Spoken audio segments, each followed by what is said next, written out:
Saudara, malam ni kita nak ulas tentang jelmaan Lembaga Hitam yang telah pergi ke Mahkamah Tinggi Kuala Lumpur untuk berjumpa dengan Datuk Seri Najib Tun Razak. Ramai bertanya dengan saya, kenapa tiba-tiba YB Khari Jamaluddin pergi menghadap bosku? Saya rasa mungkin YB Khari Jamaluddin pun dah tahu dah, insya-Allah tak lama lagi Datuk Seri Najib insya-Allah barangkali yang besar akan dibebaskan, sama ada melalui pengampunan ke melalui apa cara sekalipun. Jadi sudah pastilah saudara, orang yang merupakan punca utama, bukan nak kata apalah saya boleh anggapkan KL ini antara punca kejatuhan kerajaan pada tahun 2018, dan kemudian antara beliau yang telah pun melakukan desakan ke atas Datuk Seri Najib bersama dengan Mas Ermiati mendesak supaya Datuk Seri Najib melepaskan jawatan. Saya haraplah bukan setakat rakyat Malaysia jangan mudah lupa, saya harap Datuk Seri Najib juga tidak lupa, tuan-tuan. Sebenarnya hari ini saya nak ulas bahawa kerajaan perpaduan kita ni sepatutnya boleh wujud daripada tahun 2018 ni, sekiranya bukan kerana KJ dan juga bukan kerana Mas Ermiati.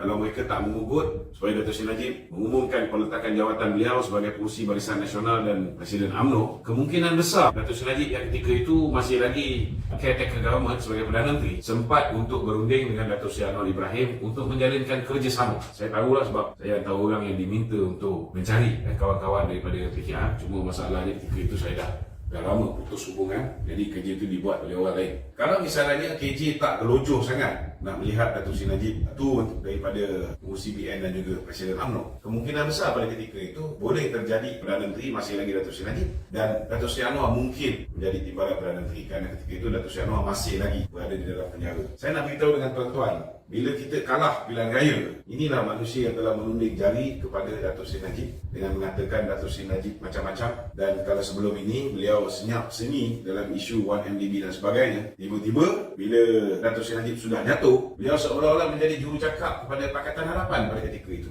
Beliaulah antara yang paling lantang mengkritik kepimpinan Datuk Seri Najib. Sedangkan antara punca Mahathir pada tahun 2015 mengambil keputusan untuk menyerang Datuk Seri Najib ialah kerana Datuk Seri Najib telah melantik Khairi yang merupakan seteru anak dia, Mukhlis Mahathir, sebagai menteri. Walaupun pada ketika itu Mukhlis merupakan menteri besar di negeri Kedah. KJ langsung tak pernah fikir jasa Datuk Seri Najib ini, tetapi terus menerus, malah saya pun kuat di herdiknya kerana saya masih lagi menyatakan kesetiaan saya kepada Datuk Seri Najib, dan saya masih tidak percaya bahawa Datuk Seri Najib terlibat dengan skandal 1MDB dan sebagainya, dan masih lagi meneruskan usaha mencarikan keadilan bagi Datuk Seri Najib Tun Razak. Tetapi hari ini kita tahu bahawa Khari Jamaluddin telah pun pergi ke mahkamah berjumpa dengan Datuk Seri Najib. Walaupun bagi saya berjumpa itu tak ada masalah, samalah seperti Datuk Seri Ismail Sabri berjumpa. Cuma yang tak sedap ni berita-berita yang selepas itu keluar. Contohnya macam Pak Khari yang mengadakan cerita-cerita yang bukan-bukan, sedangkan hakikat dan realitinya bila Datuk Seri Ismail Sabri berjumpa dengan bosku, lain yang berlaku, tidak seperti mana apa yang digambarkan oleh Salim Iskandar ataupun Pak Khari. Hari ini kita belum dengar lagi Pak Khari ke ataupun keluar sekejap ke keluar terus ke membuat sebarang ulasan. Cuma saya mengharapkan pengikut-pengikut Datuk Seri Najib, begitu juga dengan orang yang dekat dengan Datuk Seri Najib, jangan lupa siapa Khari Jamaluddin dan jangan lupa apa yang dia buat terhadap Datuk Seri Najib Tun Razak. Itu yang nak saya sampaikan.